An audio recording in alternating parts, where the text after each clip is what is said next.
लद्दाख में हुए हिंसा के बाद गिरफ्तार किए गए शिक्षाविद और सामाजिक कार्यकर्ता सोनम वांगचुक की गिरफ्तारी के खिलाफ उनके प्रशंसक सड़क पर आ गए। शनिवार को बिलासपुर के भीमराव अंबेडकर चौक पर सर्वदलीय संगठन ने प्रदर्शन किया। देश बचाओ संविधान बचाओ का नारा लगाते हुए प्रदर्शनकारियों ने कहा कि सोनम को तत्काल रिहा करो, आगे जेल भरो आंदोलन किया जाएगा। प्रदर्शन में आए कोटा विधायक ने सरकार को चेतावनी दी कि सामाजिक कार्यकर्ता को जबरिया गिरफ्तार करना सरकार की तानाशाही है। 26 सितंबर इस देश के इतिहास में काला दिवस के रूप में दर्ज कर दिया गया है। जिस तरह से लोकतंत्र की हत्या करने का काम केंद्र की मोदी सरकार ने किया है और एक ऐसे व्यक्ति जो लद्दाख के विकास के लिए, लद्दाख के जनमानस के लाभ के लिए लगातार काम करते आ रहे हैं और वहां के लद्दाख को 6वीं अनुसूची में शामिल कर लद्दाख को एक पूर्ण राज्य का दर्जा देने की मांग कर रहे थे और लगातार इसके लिए वो आंदोलन कर रहे थे। 5 साल से अधिक समय हो गया था। आज बिलासपुर के जितने जागरूक नागरिक हैं, अलग अलग दलों के जो प्रतिनिधि हैं और जो जन संगठन है, सारे इकट्ठे हुए हैं सोनम वांगचुक जी के गैर वाजिब अरेस्ट के लिए। जब से बीजेपी सरकार आई है, जब से मोदी सरकार आई है, तब से उसकी तानाशाही दिन ब दिन बढ़ते जा रही है। और कल जो सोनम जी का अरेस्ट है, इसका हम कह सकते हैं विनाश काले विपरीत बुद्धि। तो ये गलत हुआ है। वो शिक्षाविद हैं, वो एक इंटरनेशनल रेनोन्ड पर्सन है, इतने सारे इन्वेंशंस किए हैं और ये तानाशाही नहीं चलने देंगे।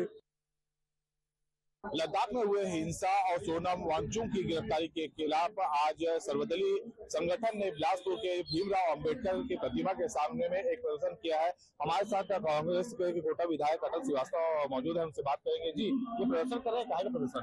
देखिए, सोनम वांगचुक इस देश के बहुत बड़े शिक्षाविद, शिक्षा के क्षेत्र में क्रांतिकारी परिवर्तन लाने वाले, गरीबों को जो शिक्षा से वंचित होते हैं, जो दिमागी रूप से कमजोर है, उनके लिए शिक्षा कैसे जरूरी हो और लद्दाख का पर्यावरण और देश का पर्यावरण कैसे सुरक्षित हो, उसको लेकर लगातार काम करने वाले, जिनको राष्ट्रीय और अंतर्राष्ट्रीय स्तर पर ख्याति प्राप्त हुई है, जिन्होंने पहली बार ये खबर दी थी कि चीन हमारी सीमाओं को उल्लंघ रहा है, हमारी सीमाओं पर कब्जा कर रहा है। उन्होंने केवल ये मांग की कि भारतीय जनता पार्टी ने अपने घोषणा पत्र में लिखा था कि लद्दाख को 6वीं अनुसूची में लागू किया जाए, लद्दाख को पूर्ण राज्य का दर्जा दिया जाए, वहाँ के अनुसूचित जाति के लोग जो रहते हैं उनके अधिकारों का हनन न हो। इसको लेकर उन्होंने लद्दाख से दिल्ली तक की यात्रा की। उन्होंने 21 दिनों का उपवास किया, वहाँ के लोगों को संगठित किया और लगातार केंद्र सरकार से मांग कर रहे हैं कि ये मांग हमारी पूरी की जाए। और वहाँ के नौजवान जब उद्वेलित हो गए, मांग की अनसुनी की गई, भारतीय जनता पार्टी की केंद्र में बैठी हुई नरेंद्र मोदी की तानाशाह सरकार जो केवल देश को बांटने का काम, देश को बेचने का काम कर रही है,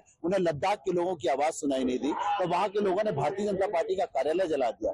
अब सोनम वांगचुक ने अपना अनशन तोड़कर बोला कि नहीं, हमारा आंदोलन गांधीवादी तरीके से होगा। लेकिन ये आरोप उन्हीं के ऊपर लग रहा है कि जो उद्वेलित हो रहे वहाँ पर के जो छात्र है, जो कुछ लोग हैं, इसी कारण की गिरफ्तारी हुई है। देखिए, भारतीय जनता पार्टी के खिलाफ कोई भी प्रश्न पूछेगा, कोई भी विचार लाएगा तो उसके खिलाफ कोई सी भी धारा लगा कर सकते, चाहे NSA हो, चाहे वो CBI हो, चाहे ED हो, इनके पास पूरे हथियार है। इनके खिलाफ आवाज उठेगी। ये तानाशाह हो चुके हैं और तानाशाह का अंत में मौत ही होती है। तो मुझे भी लगता है कि भारतीय जनता पार्टी के नरेंद्र मोदी के ऊपर NSA लगना चाहिए, अमित शाह जिसने कई लोगों की हत्या कराई उसके ऊपर NSA लगना चाहिए और हम लोग सोनम वांगचुक की निःशर्त रिहाई की मांग करते हैं।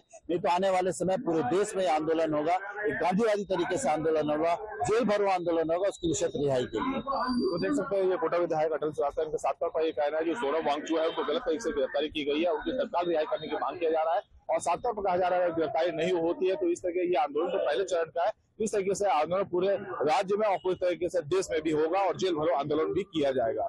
कैमरा पर्सन आशीष श्रीवास्तव के साथ पंकज गुप्ता, IAN न्यूज़, बिलासपुर, छत्तीसगढ़।